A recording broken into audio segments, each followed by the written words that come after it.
focus on your influence. Hands down, the most influential person in the field of executive coaching, changed it forever.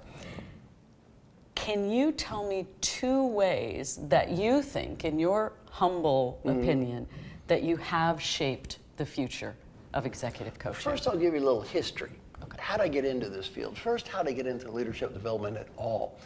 I met a very famous man named Dr. Paul Hersey. And he and Ken Blanchard were co-founders of Situational Leadership, and Paul got double booked. And I'd been following him around to try to learn their stuff, and Ken wasn't available, so Paul called me up and he said, "Can you do what I do?" I said, "I don't know." He said, "I need help. Can you do this? I'm double booked." "I don't know." He said, "I'll pay you $1,000 for a day." That was 42 years ago. That was pretty good. I was making $15,000 for a year. You know what I said? Sign me up, coach. Put me in, coach. So I did this program here in New York for the Metropolitan Life Insurance Company. They were very upset because I wasn't him. But they turned out they loved me. So they said, "Well, we're very angry, but this guy Marshall got ranked first of all the speakers, send him back." So Paul calls me again and says, "You want to do this again?" I said, "Paul, sign me up. I'm in for this, $1,000 a day. I got a perfect score on the SAT Math Achievement Test. Let's figure this out. $1,000 a day, $15,000 a year. Let's go with this thing. I'm signing up for this plan." And that's how I got into leadership development. And then coaching, also totally by accident. There was nothing called coaching. So I meet the guy who's CEO of this big company, and he said, "I got this young guy working for us, young, smart, dedicated, hardworking, driven to achieve jerk." He said, "It would be worth a fortune to me if I could help that kid change his behavior." I heard the word fortune again. I said, "I like fortunes. They're good.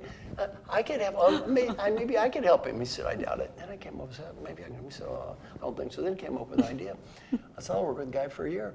He gets better, pay me. He don't get better, it's free." CEO said, "Sold." That's how I got into coaching. And that's how you set your pricing structure? Ever since then. I only get paid for results. You've never been tempted to change that? Why? And how many times have you not gotten paid? A few. Who cares? You know, the only times I don't get paid is my own ego. I mean, I don't have to do this. If I pick a bad client, I don't get paid. Whose fault is it? I can't blame anybody else. Look in the mirror here. I was the fool. And the only times I didn't get paid with my own ego. You know, I learned a hard lesson. My name's Marshall Goldsmith, not Jesus Christ. So, you know, I really can't save people here, right? So I'm not in the savior business. Now, back to those 2 things that I think that really changed what I've done in the field of coaching is, the first thing is I learned from my friend Alan Mulally is coaching used to be about fix the loser. Right. Yeah. And I'm not into that. Everything I do is help the winner. If you look at my clients, they are far from losers. They're spectacular, wonderful people. They're good people. They have high integrity. They work hard, and they're mega successful people. I work to help successful people get even better. The greatest tennis players in the world, you know, Roger Federer, they have coaches, right? Yeah. One thing I'm very proud of, my book Triggers, 27 major CEOs endorsed the book. Now, why am I so proud of that? 30 years ago, no CEO would admit to having a coach. Right. They would have been ashamed. Because it would have been a sign that there was something wrong with them that needed fixed. Today, my name is Dr. Jim Kim, President of World Bank. I need help, I have a coach. My name is Alan Mulally, I'm CEO of the Year in the United States. I need help. My name is Hugh Barry-Julie, I'm number 2 CEO of the Year. I have a coach. They're not ashamed. There are some people, though, who still are assigned remedial coaches Not for in me. organizations. I don't do that. I don't do that. Exactly. I don't really recommend that for anybody. I mean, people can do whatever they want to do. It's not immoral, illegal, or unethical. There's nothing wrong with it, but I wouldn't do it, nor would I have anybody who works with me do that. It usually doesn't work anyway. Right. It's just on a coaching plan where they're trying to hold on to a someone. lot of it's just seek and destroy. We're going to pretend to care here.